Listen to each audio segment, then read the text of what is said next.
February 14, 2019.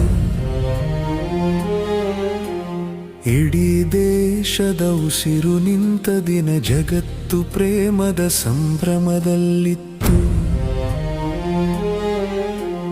ನಮ್ಮ ದೇಶದ ಗಡಿಯಲ್ಲಿ ಭಾರತ ಮಾತೆಯ ಮಕ್ಕಳು ಮನಸ್ಸಿನ ಮಾತು ಮರೆಮಾಚಿ, ಹಿಮದ ನಿಶ್ಶಬ್ದ ಹಾದಿಯಲ್ಲಿ ದೇಶದ ಪ್ರೀತಿ ಮನೆಯ ನೆನಪು ಹೃದಯದಲ್ಲಿ ಹೊತ್ತು ಸಾಗುತ್ತಿದ್ದರು.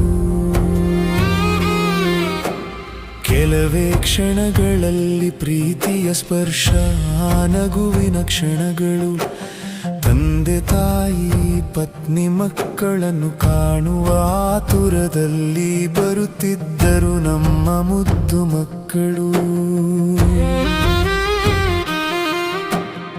ಆದರೆ ಆ ಒಂದು ಕ್ಷಣ ಕ್ರೌರ್ಯದ ಅಟ್ಟಹಾಸಕ್ಕೆ, ಆ ನಗುವಿನ ಕನಸುಗಳು ನುಚ್ಚು ನೂರಾಗಿ ಹೋದವು. 40 ಜೀವಗಳು ಜನ್ಮ ಕೊಟ್ಟವರ ಬಿಟ್ಟು ಭೂಮಿ ತಾಯಿಯ ಮಡಿಲು ಸೇರಿದರು. ಇದು ಬರಿ ದಿನಾಂಕವಲ್ಲ, ಅಳಿಸಲಾಗದ ಗಾಯ. ನಮ್ಮ ಸುಖಕ್ಕಾಗಿ ಪ್ರಾಣವನ್ನೇ ಪಣಕ್ಕಿಟ್ಟ ವೀರರ ಮಹಾನ್ ತ್ಯಾಗ. ಫೆಬ್ರವರಿ 14, ಬರಿ ಕೆಂಪು ಗುಲಾಬಿಯಲ್ಲ, ದೇಶಕ್ಕಾಗಿ ಹರಿದ ಕೆಂಪು ರಕ್ತದ ಬಲಿದಾನದ ನೆನಪು.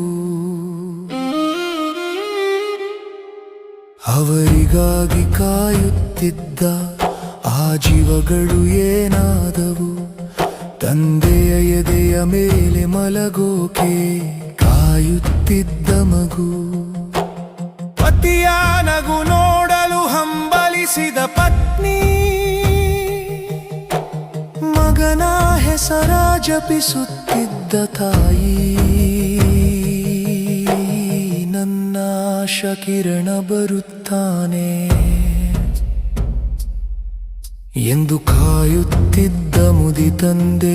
ಎಲ್ಲರ ಆಸೆಗಳು ಕನಸಾಗಿ ಉಳಿದವು. ದೇಶವೇ ಕಣ್ಣೀರಿನ ಕಡಲಲ್ಲಿ ಮುಳುಗಿತು.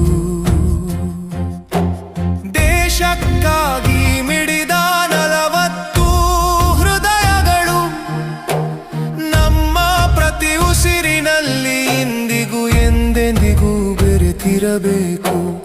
ಅವರ ಧೈರ್ಯ, ಅವರ ಪ್ರೀತಿ ನಮ್ಮ ಎದೆಯ ಧ್ವನಿಯಾಗಬೇಕು. ಭಾರತ ಮಾತೆಯ ಮುದ್ದು ಮಕ್ಕಳ ಬಲಿದಾನ ಎಂದಿಗೂ ವ್ಯರ್ಥವಾಗಬಾರದು. ಆ ವೀರರಿಗೆ